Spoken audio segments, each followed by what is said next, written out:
BTR सुक्ति जानायनि उनाव बिटिआर सरकारखौ दानायनि उनाव आरो लोगोसेयैनो बर' कसार काउन्सिलखौ इन्टारिम बडि दानायनि उनाव मोनसे गोनांथिखौ नुनानै दुलाराय बर' फरायसा आफादा मोनसे जोंनो आफाद दाना होदों। बे जाबाय बर' सुबुं जथाय आफाद, बड' पिपल्स क'अर्डिनेशन कमिटि, सुंद'यै BPCC होनना बुङो। बे आफादखौ जोंनो दाना होदों आरो बेखौ थांनाय 2021 मायथाइनि 28 फेब्रुवारियाव दादोंमोन आरो बेखौ खोला कामरुप जिल्लानि सिङाव दानाय जादोंमोन। लांगामारा फोथार, फुख्रिपारा, बक'आव बेखौ दाना होदोंमोन आरो बे दानायाव गाहाय चिफ कनभेनर हिसाबै जों दानि बर' कसार काउन्सिलनि डेपुटि चिफ मानगोनां रमि पि नार्जारी बिथांखौ होदोंमोन। बेबायदियैनो दाना होबाय। होनायनि उनाव थाङै 3 बोसोरसो जाबाय। बिनि उनाव माखासे जेंना जोंनि गेजेराव एसे फैबाय। जेंनाया जाहैबाय मा, बिथाङा मोनसे बिबानाव दं हिसाबै, डेपुटि चिफ बर' कसार काउन्सिलाव दं हिसाबै बिथाङा खामानि मावनायाव एसे आखा-फाखा जादों। बेखायनो दुलाराय बर' फरायसा आफादा सावरायनायनि गेजेरजों गोदान बिबानखौ सोलायना होदों आरो बेखौ सोलायना होनायनि उनाव जों मोनसे बडि दानो हायो आरो बे गोदान बडि दाफिननायखौ थांनाय एप्रिल दाननि 1 अक्ट'आव दादोंमोन। बेखौ रङियानि मोनसे जायगायाव दाना होदोंमोन जोंखौ। बेबायदियैनो दिनै आं शिबराम बसुमतारी हिसाबै चिफ कनभेनर हिसाबै दाना दोनदों। लोगोसेनो डेपुटि चिफ कनभेनर दादोंमोन जा नीलेश्वर ब्रह्म, बिथाङा गलाघाटनि। आरो बिदिनो माखासे सेन्ट्रेल कनभेनर दाना दोनदों। जा बलराम बर' बिथां दङ, बिथाङा कामरुपनि। बेहाय नुजाफैनो हादों जोंजों लोगोसेनो अमृत खाख्लारि, बिथाङा नगावनि। हरेन खाख्लारि बिथां दङ। हरेन खाख्लारि जाहैबाय चराइदेव जिल्लानि। आरो असिन्त बसुमतारी बिथाङा दङ, साउथ कामरुपनि। लोगोसेनो धर्मेन्द्र रामसियारि बिथां दङ, जोंना बिथाङा धेमाजि जिल्लानि सिलाबाथारनि। लोगोसेनो अबिनाश नार्जारी दं, धेमाजिनि। बिदिनो जोङो दिनै नैबे धेमाजि जिल्लानि सिङाव सिमेन्ट सापरि सानजारि नोगोरनि धेमाजि जिल्ला दुलाराय बर' फरायसा आफादनि मावख'आव दिनै जों बे प्रेस मिटखौ होनाय जादों। जों बेखौनो फोरमायनो नागिरदों, दुलाराय बर' फरायसा आफादा मोनसे थांखि लानानै जोंनि बर' कसार काउन्सिलनि सिङाव नैबे आफादखौ दाना होदों। बिनि माखासे मावनाय थांखि नोजोर दङ, बेखौ लानानै जोङो रायजोनि सिगाङाव एसे फोरमायनो नागिरदों। बेनो जाबाय, जों मिथिगौ बर' हारिया गोबां दुखु खस्थ'नि गेजेरजों बुहुमाव बा बे आसामाव बा भारतनि सिङाव जोङो गोबां नाजाबोदों आरो नाजाबोनायनि उनाव दिनै 3 सुक्ति जाबाय। 3 सुक्ति जानायनि उनाव बिटिआरनि बायजोआव मोनसेबो जा बिदि काउन्सिल बा बिदि पलिटिकेलनि मोनसे एरेन्जमेन्ट गैयामोन आरो बे बिटिआर सुक्तिनि गेजेरजों जों मोनदों। आरो बेखौनो मोजाङै गेबेङै नायनो थाखाय, नायबिजिरनो थाखाय बा बेखौ मोजाङै सोदांनो थाखाय नैबे गोनांथि जादों होननानै बे बर' पिपल्स क'अर्डिनेशन कमिटिखौ दाना होदों। आरो बिनि गुबै माखासे जाहोन दङ आरो बे जाहोनखौ जोङो दिनै फोरमायनो नागिरदों। बे बर' पिपल्स क'अर्डिनेशन कमिटिनि जा मावनांगौ खामानि, बे जागोन थोंजोङै जोङो जोंनि मा होनना बुङो बेखौ, ससिय' पलिटिकेल, इक'नमिक बेफोरनि सायाव जोङो मोजाङै नोजोर होनाय, थोंजोङै जों बेखौ मावनो हागोन। आरो लोगोसेयैनो दानि दुलाराय बर' फरायसा आफादजों थाफानानै बिथांमोनजों मोजाङै सरजाबनानै जोंनि जातीयता माखासे जेंनाफोरखौ जोङो सुस्रांनो थाखाय बा हेफाजाब होनो थाखाय जों बे आफादखौ दानाय जादों। बिदि मोनसे खामानिखौ मावनो थाखाय जोंखौ बिथोन होदों दुलाराय बर' फरायसा आफादा। बेखौनो दिनै जोङो रायजोफोरनि सिगाङाव फोरमायनो नागिरदों। दिनै जोंहा गोबां मावनांगौ हाबाफारिबो दंबावो। दिनै बर' कसार काउन्सिलखौ दानायनि उनाव दिनै मोनसे इन्टारिम बडि दादों। दा बे इन्टारिम बडि जोङो जोंनि जिथु मोननांगौ, जिबायदि जों मोननांगौ बा जिबायदि जोङो पलिटिकेलि जिबायदि जोङो डेभेलप जानांगौ, बेखौ नोजोर होनानै जों खामानि मावनायनि मोनसे थांखि लादों। बेहाय सोरनिबा खुनु एगेन्स्टनि खोथा गैया, जों बर' हारिनि खोथाखौ जों बुंनायदों। दा दिनै बर' कसार काउन्सिलनि हालामाव थानाय बेसेबां बर'फोर दङ, बे बर'फ्रा दिनैसिम मोजां मोनसे पलिटिकेलनि मोनसे नोजोराव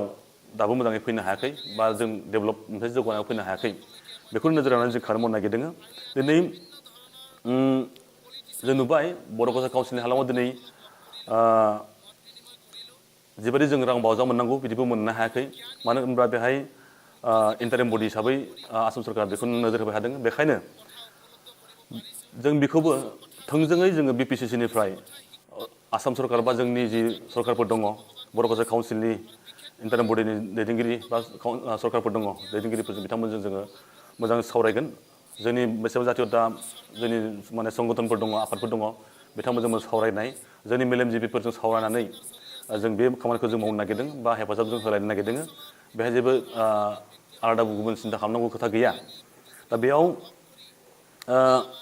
जोंनि बर'फोरनि राजखान्थियारि जिथु जों नुजाबोदों सावगारि बेफोरखौ जों खोब नोजोर होनांगौ दङ दिनै जों नुबाय जोंनि बर' कालचार काउन्सिल हालामनि सिङाव बर' ओनसोलफोराव जों नायोबा जों नुबाय जे दासिम मोजाङै मोनसे थासारियाव गैया मोजां जौगानाय मोनसे लामा दालांनि गोबां खोथा दाबो प्रब्लेम दङ आरो बिदिनो दिनै बर' कालचार काउन्सिला थाबैनो बेनि सायाव नोजोर होनो थाखाय बिथांमोनखौ जों हेफाजाब होनो हायो नामा लोगोसेयै बर' कालचार काउन्सिलखौ थाबैनो जोङो बिसायख'थि खुंहोनो हायो नामा बेखौबो जोङो नोजोर होनाय जागोन आरो दिनै जों मिथिदों जे बर' कालचार काउन्सिलनि सिङाव भिलेज नटिफिकेसनखौ खालामबाय दङ आरो बेखौ आसाम सरकारनिसिम गथायबायबो होनना जोङो खौरांखौ मोनदों बे खोब बाख्नायथाव मोनसे खोथा नाथाय जोङो बेहाय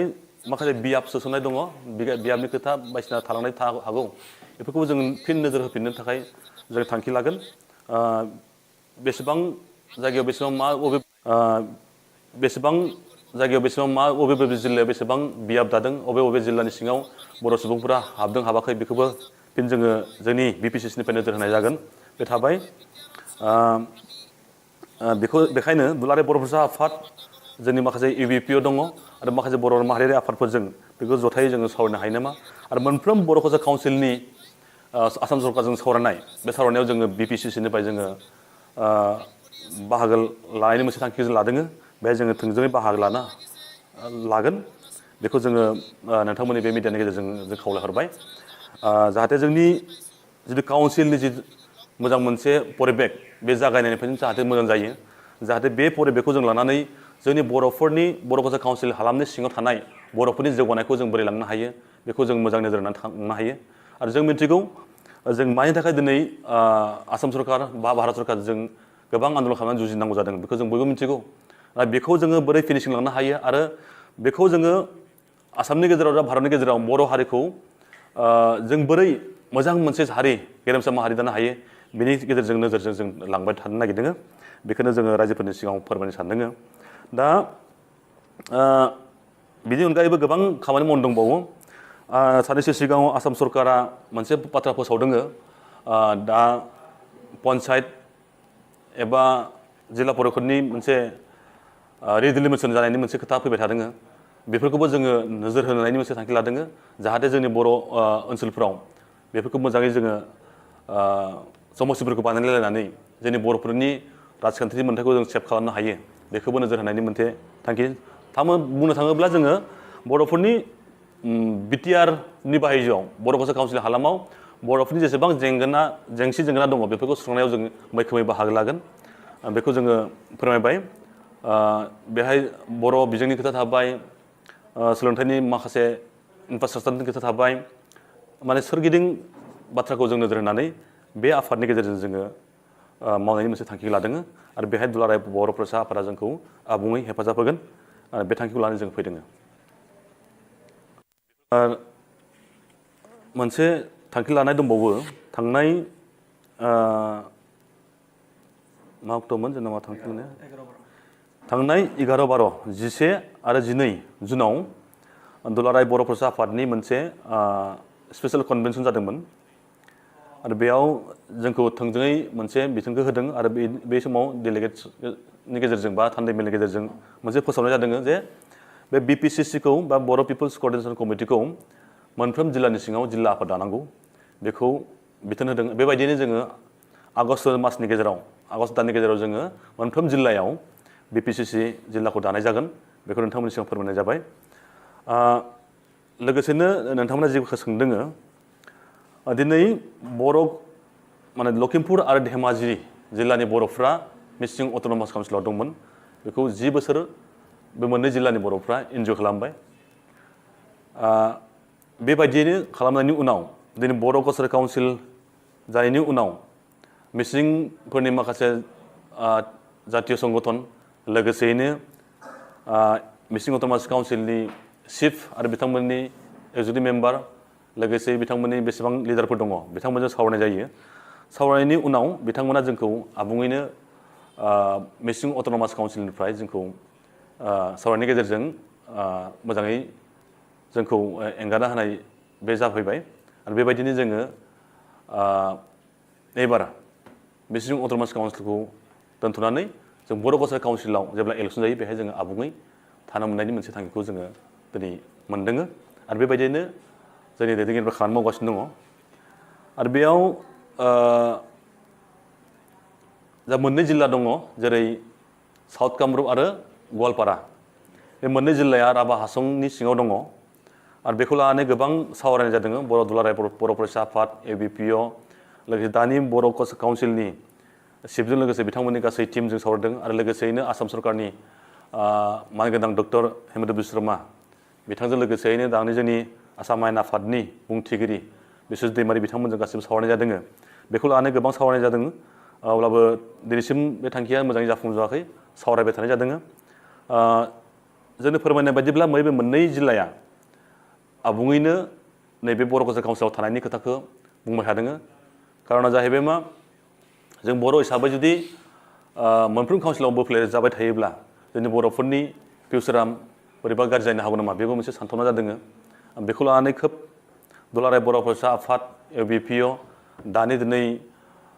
BTR सरकार बर' कालचार काउन्सिल सरकार आरो आसाम सरकार बेजों गेबेङै सावरायनायनि गेजेरजों थाबैनो बेखौ मावफुंजोबनो हानांगौ बेखौ जोङो नैबे नोंथांमोननि बे रादाबनि गेजेरजों फोरमायदों जाहाथे बेखौ जों डिले खालामा रावबो बेखौ जों थाबनो जाफुंहोयो आरो बिनि उनाव बेहाय सनितपुर आरो बिश्वनाथनि मोननै जिल्ला थाबाय बे मोननै जिल्लानि जाय बिथांमोना BTR आव हाबगोन आरो BTR बाहेरनि बर'फोरखौ थाबैनो बर' कालचार काउन्सिलाव सोनानै बेखौ मोजां थाबैनो बिसायख'थि खालामनांगौ आरो बिसायख'थि जेब्ला जागोन अब्लासो जोंनि बर' कालचार काउन्सिल हालामनि बर'फोरनि जि माने गांनाय उखैनाय डेभेलपमेन्ट सिन्थाधाराफोरखौ जों थाबैनो मावफुंनो हागोन बेखायनो बेखौ थाबैनो जाहाथे जाफुंजोबनो हायो आरो बेखौ दुलाराय बर' फरायसा आफादा स्पेसियेल कनभेनसनाव थांखि लानाय जादों BTR सुक्तिनि बेसेबां दफाफोर दङ बे दफाफोरखौ 6 दाननि गेजेराव मावफुंजोबनांगौ बेनि थाखाय आसाम सरकार भारत सरकार आरो जोंनि सरकारफोरखौ गासैखौबो दाबि दैखांदों आरो बेबायदिनो दुलाराय बर' फरायसा आफादा मावगोन आरो बेखौबो जोंबो BPCC जानानै जोङो हानायखिनिखौ जोङो हेफाजाब होगोन आरो नारसिनगोन बे जोंनि मोनसे थांखि बर' पिपल्स क'अर्डिनेशन कमिटियाव जोङो जोंनि दुलाराय बर' फरायसा आफादनि मिरुआनो जा जिल्लायानो जा बा दखरायानो जा बे बारग'नाय सुबुंफोरखौ जों बेहाय बिबान होनाय जागोन मानो होनब्ला बर' फरायसा आफादाव थानायनि उनाव माखासे जोंनि दैदेनगिरिफ्रा मोनसे लामा आन्दायनाय बायदि जायो सोरबा सासेयानो साख्रि मावबाय सोरबा फालांगि मावबाय नाथाय माखासे मानसिफ्रा गोबां माने लामा आन्दायहैयो जायनि जाहोनाव बे मानसिया बिराद गिदिर मोनसे गावनि मोनसे माबायाव भुगिना थानांगौ जायो आरो बिहा खोब गोसो दङ जाथिनि मोनसे खामानि मावनो हारिनि मोनसे मावनो नाथाय मोनसे स्कप मोना जायो बेखायनो बेफोरबायदि मानसिखौ जोङो नैबे बर' सुबुं जथाय आफादाव जोङो सोसननाय जागोन मिरुआवनो जा बा जिल्लायावनो जा बे मिरु आरो जिल्ला जों बेहाय दानाय जागोन आरो बेनि अनगायैबो जाय सुबुंफोरा माने समाजखौ सिबिनो लुबैयो मोजां सुबुं माने जोंनि गेजेराव